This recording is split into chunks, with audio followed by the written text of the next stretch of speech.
I did learn something that I wish to share with you, and I hope you will not suffer the same ills I did. If you do go to Scotland and you are ever offered a drink, don't. Because you see, the Scottish, unlike us, we drink to enjoy. The Scottish drink to die.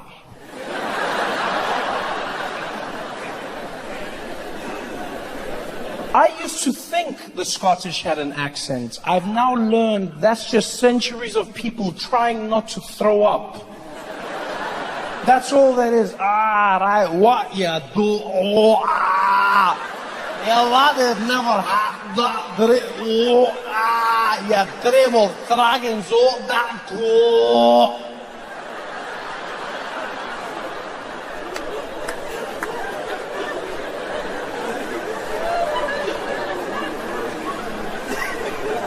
I made that mistake myself. I was doing shows in Edinburgh, and after one of the shows, I left the venue, and my friend Mick was waiting for me backstage, and he was like, "Oh, Trevor, how was your show?" I said, "It was really good. Mick, how was yours?" He's like, "Oh, not too bad, not too bad. You know what, me and the lads were going down to the pub, gotta grab a drink. You want to join us?" And I said, "No, I don't really drink, Mick. I'm just going to go home." He's like, "Oh, it's not about drinking, right? We're just going to hang out, right? Just grab a wee little drink." And that's where he got me. Scottish people do that so well. They're just like, "Oh, wee little drink." It makes it sound harmless, doesn't it? "Oh, just a wee little drink." Sounds tiny. A wee little drink. Yeah, wee little, nothing sounds dangerous like that. Yeah, what happened in Nagasaki? Oh, they dropped a wee nuclear bomb. Doesn't sound that bad. It was like a wee little drink. I was like, "Oh, you know what, let's have a wee little drink." And so I joined him. And we went drinking. I don't remember. I do remember waking up the next day in my bed, partially dressed, shirt on the floor, pants still on, left shoe on, right shoe on the pillow beside me, and my head pounding, pounding, pounding. You know, you can hear your heart beating inside your head. And so I get up and I'm like, "Oh, I feel horrible." And as I stand up, I could feel the vomit coming. I could feel it. Yeah, I could feel it, just like it did that thing.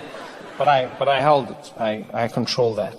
Because if there's one thing you should know about me is I don't throw up. Okay. Let's just get that straight, right? I don't throw up. I control myself. When I see people throwing up, I'm like, "You're weak. Control yourself. You're weak. This is my body. This is my temple. I control it." The body tried. It was like, I was like, "No, no."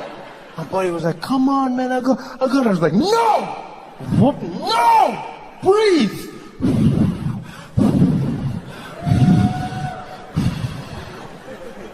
Had it in check. Went to the kitchen, started to make some breakfast. And as I poured the milk into the cereal bowl, my body was like, "Hey, Trevor." I was like, "Hey, what's going on, buddy?" "Hey, do you mind if I burp?" "Of course I don't mind if you burp, buddy. You burp all the time." "Yeah, 'cause I'm gonna burp right now. Just a standard everyday burp." I was like, "I don't know why you're warning me. You never warn me usually when you burp. You usually burp." "I just wanted to let you know it's just a burp. You don't have to worry about it." I was like, "Okay, well, go ahead and burp." He's like, "Okay, well, here it comes." And my body was like, burp. Yeah, but then I caught it in my mouth. I caught it all in my mouth, though. And, "Oh, yeah, judge me. Judge me." The only reason you know the taste is because you're alcoholics. You're going to judge me. We've all done that before, and I'll have you know that's the classy thing to do. You catch it in your mouth so you can handle your business in the toilet. caught it all in my mouth. I ran to the toilets. I threw up. It was the worst feeling in the world. I don't even drink. Throwing up is now an added reason to not. And you know when you're throwing up, the worst part for me is the dry heaving. You know when you're done, everything is finished, but still, like that's when I know that humans aren't as evolved as we think we are. Because your body and your brain at that point, there's nothing left. There's nothing there. And still whoa, there's nothing there. There's a whoa, there's not. And we're all in that position. It's not gracious. No one's looking cool. Everyone is there. Like, you're just like, everyone is in that same position. There's no one who throws up in a cool fashion. No one's there like, oh. No one. Every single one of us, we're reduced to a pile of pain.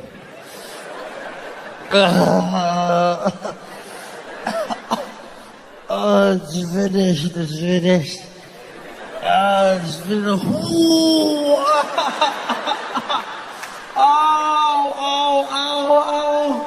Oh, it's so sore. There's nothing there. Why don't you realize that?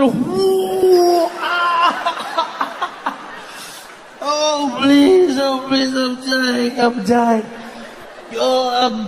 I don't even know what. And then blood came out. Yeah, not good. So I panicked because I was like, I'm bleeding internally. I need to get to the hospital. Called my friend Mick. I was like, Mick, where are you? He's like, oh, Trevor, I'm at home. What's going on? I said, Mick, I need your help. I think I drank too much last night. He's like, yeah, right, and? I said, and then this morning, I threw up a lot. He's like, yeah, right, and? I said, and then while I was throwing up, blood came out. He's like, yeah, right, and? I said, and that's it, Mick. Blood came out of my mouth. I said, oh, that's too bad, Trevor. So what are you going to do now? I said, I'm going to go to the hospital, Mick. He's like, oh, I don't know if that's necessary. Like, was it a lot of blood? So any blood is a lot of blood. What do you mean? He's like, no, I know what you're saying, but like, was it a lot or was it like a wee bit of blood?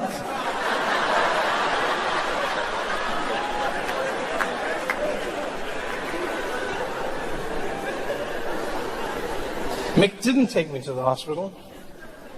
Instead, he decided to come over with some bananas and white bread. Forced me to eat that. And that night, I had another show. I was horrible. It was a bad show. And afterwards, I leave the venue. And who's standing outside waiting for me? My good friend, Mick. And he's like, Trevor, how was your show? I said, it was horrible, Mick. It was horrible. I thought I was going to die. He's like, oh, that's too bad. You want to go talk about it over a pint? I said, what, Mick? He's like, yeah, let's go grab a weed there. I said, there's no weed, nothing here, my friend. There's no we ever again. He's like, what are you talking about? I said, Mick, I thought I was going to die. I'm not going to drink. He's like, don't be like that, Trevor. It's just one bad day. I was like, yeah, and I'd like to live to see another, Mick. I'm not going with you. He's like, oh, Trevor, don't be like... I'm like, don't be like what? He's like, don't be a pussy. And that's where he lost me. That is where he lost me. I understand what he was trying to do. Guys do it all the time. Hit you with the phrase, don't be a pussy. Yes. Because it implies weakness. Yeah? Do not be like the vagina. The vagina that is weak. Yes, yes. Don't be a pussy. The guys say that and then you do what they want. Don't be a pussy. Yeah, don't be a pussy because the pussy is weak. And yet, in my personal experience, I have found the pussy to be one of the strongest things I have ever come across in my life. Don't be a pussy. Have you ever come across a pussy? The vagina is one of the most powerful. You realize vaginas can start revolutions and end wars.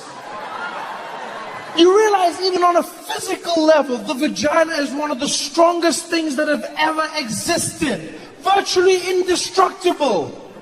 Many men in this room, many men in this room have tales of how they once defeated the pussy. Let me tell you now, they have not. The owner of the pussy may have given you the impression that you defeated the pussy. But it is alive and well, my friends. Whenever people say that, I go, do you understand how impressive the vagina is? Do you understand how strong it is? There's a reason men have sought to oppress it for so long. The vagina is frighteningly powerful. You realize that human beings come out of a vagina.